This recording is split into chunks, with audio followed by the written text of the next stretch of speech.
ទឹកប្រហុកឲ្យទឹកគោឲ្យថ្មីមិញនេះតំណងខ្លាំងបងប្អូនខានចាញ់រីធ្វើមកហូបយូរអញ្ចឹងអាហ្នឹងមកចេញរបៀបធ្វើញោមនំបញ្ចុកបងប្អូនឬក៏យើងហៅថាក្លុកនំបញ្ចុកក៏បានដែរស្រួលធ្វើខ្លាំងមែនតែនតែ5នាទីទេបានញ៉ាំហើយងាយខ្លាំងណាស់ហើយរសជាតិគេវិញមិនទេបងប្អូនឲ្យអ៊ុយហ្មងរសជាតិគេប្រៃផ្អែមហឹរជូរដិតឆ្ងាញ់ហ្មងពិសេសគេបានជាមួយនឹងគ្រឿងសមុទ្រហើយប៉ាតេទៀតណាហើយពណ៌នឹងសម្រស់គេដឹងឲ្យឈ្នះអស់មានសត្រូវហ្មងនឹងឆ្អិនឆ្អៅបងប្អូនហើយតំណងខ្លាំងណាស់បងប្អូនចង់ញ៉ាំអត់បងប្អូនអរគ្នាឆ្ងាញ់ថ្ងៃនេះបាន BA ថ្មីមកជួយភ្លក់រសជាតិម្ហូបឲ្យ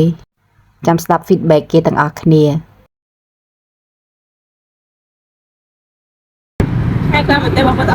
បានញ៉ាំនំបញ្ចុកក្លុកមួយមុខនេះហើយដល់មុខព្រាយ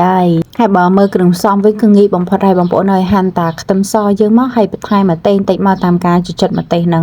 តែបើសិនជាដាក់ហិលកាន់តែឆ្ងាញ់បងប្អូនហើយពួកអីវាត្រូវការរសជាតិដិតដែរហើយយើងបន្ថែមជីបន្តិចមកបន្ថែមជីអាណាឬក៏ជីវែងហ្នឹងបងប្អូនពួកអីបើអត់ជីក៏វាអត់ឆ្ងាញ់ដែរត្រូវគ្នាខ្លាំងជីហ្នឹងខ្ញុំហាន់តែ2 បេដាមទៅបានហើយបើគីក្រៀមហ្នឹងបន្តិចផងដើម្បីបង្កើនរសជាតិឲ្យកាន់តែឆ្ងាញ់ហ្នឹងប៉ុណ្្នឹងឯងគ្រឿងដែលយើងត្រូវរៀបចំមកធ្វើហើយបន្ថែមក្រូចឆ្មាភ្លេចក្រូចឆ្មាអត់បានទេតួអង្គឬក៏ម្ហូបមួយមុខនេះសំខាន់ក្រូចឆ្មានឹងឯងហើយក្រូចឆ្មាយកក្រូចឆ្មាណាដែលមានទឹកខ្លាំងចឹងមកខ្ញុំដាក់តែមួយផ្លែនឹងទៅជូរឡើងឆ្ងាញ់ហ្មងហើយពេញប៉ោះវិញកាលហ្នឹងខ្ញុំប្រើឡើង2 3ពណ៌មានពេលអាទុំខ្លាំងផងអាទុំល្មមផងនិងអាខ្ចីទៀតតែបើបងប្អូនវិញចឹងដាក់មួយណាក៏បានដែរតាមការចូលចិត្តទេអត់ជាបញ្ហាទេណាប៉ុន្តែពេញប៉ោះហ្នឹងវាត្រូវគ្នាខ្លាំងដែរព្រោះឲ្យវាជូរហើយសណ្តែកគួរនេះវិញចង់ដាក់ក៏បានអត់ក៏បានដែរប៉ុន្តែខ្ញុំចង់ឲ្យមានពណ៌ខៀវស្អាតចឹងខ្ញុំបន្ថែមសណ្តែកគួរហ្នឹងមកដើមទៅហើយហាន់វាល្អិតទៅហើយគូឆ្មាដែលយើងបានចិត្តមិញហ្នឹងរៀបចំគ្រឿងផ្សំរបស់យើងមានប៉ុណ្ណឹងឯងហើយបន្ថែមការ៉ុតបន្តិចដែរដើម្បីឲ្យវាមានពណ៌កាន់តែស្អាតគ្រឿងផ្សំបន្ទាប់ហ្នឹងគឺបកាហ្នឹងដាក់ប្រមាណក្បាលក៏បានដែរតាមការចូលចិត្តយើងតាមយើងក្លុកតិចឬច្រើនទៅបងប្អូនសិតតែបេះដូងផងបកាយើងហើយនំបញ្ចុកវិញខ្ញុំដាក់ឡើង3 4ច្បាយឯងបងប្អូនពួកយើងញ៉ាំគ្នា3 4នាក់ដែរនំបញ្ចុកហ្នឹងរើសប៉ះនំបញ្ចុកណាដែលតែសៃវែងស្អិតល្អបានយកមកញ៉ាំទៅវាឆ្ងាញ់ណាបងប្អូនហើយក៏លីមួយប៉ាតេព្រោះប៉ាតេនេះក៏ឆ្ងាញ់ខ្លាំងដែរពេលយើងយកទៅក្លុកជាមួយអញ្ចឹងគ្រឿងផ្សំរបស់យើងមានប៉ាតេមានស្បែកជ្រូកនិងបកាចឹងប៉ុណ្ណឹងឯងងាយទេបងប្អូនតែរៀបចំគ្រឿងផ្សំហ្នឹងហើយក្លុកមិនដល់2នាទីផងហើយគ្រឿងផ្សំហ្នឹងរៀបចំក៏មិនយូរដែរបន្លែអីហ្នឹងយើងចាត់តាមផ្លែដល់ព្រោះយើងអត់សូវធ្វើច្រើនប្រហែលទេចេបចប់បន្តិចហ្នឹងក្លុកតែ5នាទីអត់ដល់ទេតែ2នាទីហ្នឹងទាំងរៀបចំគ្រឿងអីទាំងអស់ហ្នឹងគឺ5នាទីហ្នឹងឯងគឺបានញ៉ាំហើយទឹកប្រហុកយើងវិញឈ្ងុយខ្លាំងបងប្អូនហើយយើងទឹកតាកោហើយថ្មីនេះឡើងក្តៅអ៊ុនទឹកប្រហុកហ្នឹងណាយកទៅបុកល្ហុងញ៉ាំភ្លាសាអាំងឲ្យផ្ទាប់ម្លក់អីគឺបានមកឆ្ងាញ់ហ្មងហើយពេលក្លុកវិញគឺខ្ញុំប្រើស្ករសហ្នឹងតែមកចង់ស្លាបព្រាបាយទៅប៊ីចេងបន្តិចហើយនឹងថែមទឹកប្រហុកយើងហ្នឹងមកចង់បានរសជាតិដិតខ្លាំងខ្ញុំប្រើឡើង2 វែកបាយហ្នឹងមកដិតខ្លាំងឲ្យពួកនំបញ្ចុកយើងរៀងច្រើនដែរបងប្អូន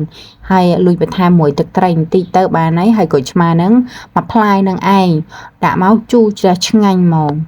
ហើយមួយទៀតបើបងប្អូនចេះញ៉ាំសបកក្រូចឆ្មាហ្នឹងចិត្តសបកក្រូចឆ្មាហ្នឹងដាក់ក្លុកទៅជាមួយក៏បានដែរក៏កាន់តែឆ្ងាញ់ដែរប៉ុន្តែអ្នកខ្លះអត់ចេះញ៉ាំចឹងខ្ញុំអត់ហ៊ានដាក់ឯងដោយសារតែកាឡូវាហាងណាពូសបកក្រូចខ្លះវា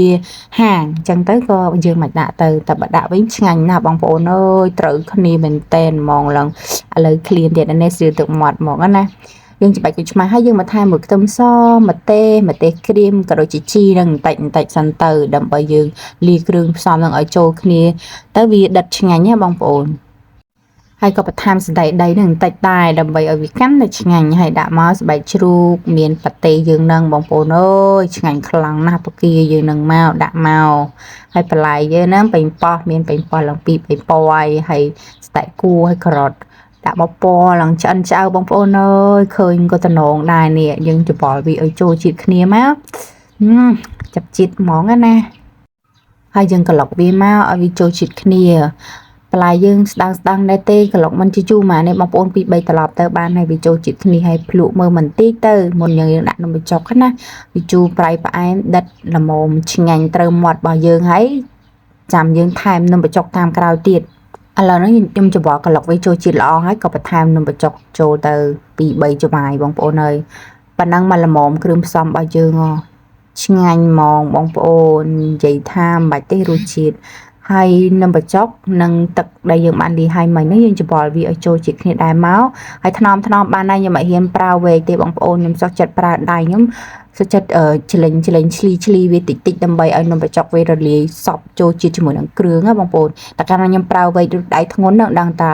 វល់អស់លើហើយនំបញ្ចុកយើងប៉ុន្តែដោយសារខ្ញុំទិញបាននំបញ្ចុកល្អសរសៃវែងរាងស្វិតអញ្ចឹងទៅអត់ជាបញ្ហាតម្រាំតែវាចូលជាតិចូលកន្លះនាទីដែរនំបញ្ចុកយើងបងប្អូនពេលធ្វើឲ្យអត់ខកបំណងទេបងប្អូនឆ្ងាញ់មែនតែនឥឡូវនេះវាចូលជាតិគ្នាហើយថាពណ៌វិញបែរទេឆ្អិនឆ្អៅហ្មងឈ្នះហ្មងឃើញហើយដឹងតែឃ្លានលេបទឹកមាត់ហ្មងជាពិសេសមួយម្ទេសហល់ទៀត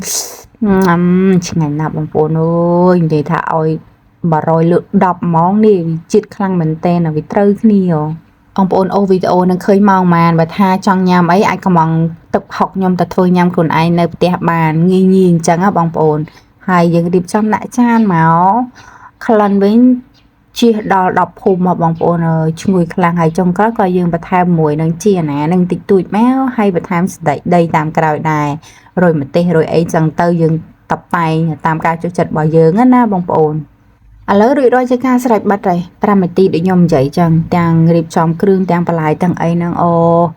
តំណងណាបងប្អូនអើយតនេសាក់ធ្វើញ៉ាំទៅជុំគ្នាបងប្អូនមិត្តភ័ក្តិគ្រួសារអីហ្នឹងបានទៀតទៀតឲ្យអូយលឹកសុទ្ធយ៉ាមិនឆ្ងាញ់យកលុយទេសាក់បងប្អូននេះមក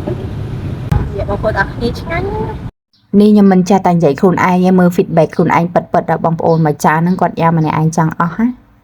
ពួកអីឆ្ងាញ់ពេកញ៉ាំជក់មាត់ចាំមើល BA យើងគាត់ថាម៉េចរសជាតិហ្នឹងគាត់ថាបងអត់សុំនិយាយអីច្រើនទេឆ្ងាញ់ខ្លាំងហ្មងញ៉ាំយកហើយជាពិសេសហើយពេលគាត់ញ៉ាំជាមួយនឹងបន្លែថែមដូចជាទឹកសក់ឬក៏ផលិតអីថែមមកបងប្អូនអើយអូគាត់ថាឆ្ងាញ់ខ្លាំងណាស់តបជាមួយស្ពៃបកគោអីចឹងទៀតណាពូយើងញ៉ាំជាមួយបន្លែថែមចឹងទៅវាអត់តលាន់លឿនទេហើយវាញ៉ាំឆ្អែតបានយូរបានប៉ុណ្ណឹងញ៉ាំនឹងអត់ចង់អស់បងប្អូនអើយខ្ញុំឃើញចឹងចានទួចប៉ុណ្ណឹងវីដេអូនេះខ្ញុំជូនចំពោះបងស្រីដែលចូលចិត្តបុកល្ហុងបុកមីក្លុកមីស៊ូអីហ្នឹងណាត្រូវគ្នាខ្លាំងណាស់ពួកអីយើងមានទឹកបោកយើងធ្វើខ្លួនឯងថ្មីអញ្ចឹងបងប្អូនបើថាខ្ជិលធ្វើឬក៏ពិបាកអីអាចថាកំងទឹកបោកពីខាខ្ញុំទៅខ្ញុំធ្វើថ្មីស្រស់ជូនធានាបងប្អូនហ្មងរសជាតិដឹងតែឆ្ងាញ់ហើយគ្រប់វីដេអូដែលខ្ញុំបង្ហាញគឺអាចថាយកបានវីដេអូក៏ខ្ញុំបានចិញ្ច្រានដែរថាទឹកបោករបស់យើងយកទៅធ្វើម្ហូបបានច្រើនមុខខ្លាំងហើយមិនត្រឹមតែបុកល្ហុងទេញ៉ាំភ្លាជ្រលក់ជាមួយនឹងសាច់ជ្រូក3ជាន់បុកសាច់គោអីគឺមកឆ្ងាញ់មកបងប្អូនអើយជាពិសេសរឿងអារឿងញ៉ាំភ្លាដិតហ្នឹងគឺត្រូវគ្នាខ្លាំងហ្មងបងប្អូនត្រូវការទិញអីអាចកំងបានណាមក10តាម10000នេះបើយកចាប់ពី5 10ឡើងទៅខ្ញុំបញ្ចុះតម្លៃឲ្យសល់តែ18,000នេះបងប្អូនផ្ញើបាន25ខេត្តក្រុងសូមបងប្អូនជួយគ្រប់គ្រងផលិតផលខ្មែរយើងទាំងអស់គ្នាផងណាដើម្បីឲ្យមានកម្លាំងចិត្តមកខ្មែរឬក៏ផលិតផលខ្មែរយើងសុខសាយពេញពិភពលោកឲ្យគេបានដឹងកុំឲ្យយើងនាំចូលតែរបស់គេមកទាំងតែរបស់ខ្លួនឯងនេះអត់មានណាគេជួយគ្រប់គ្រងសោះអរគុណបងប្អូនដែលបានទស្សនាវីដេអូមួយនេះបាយបាយ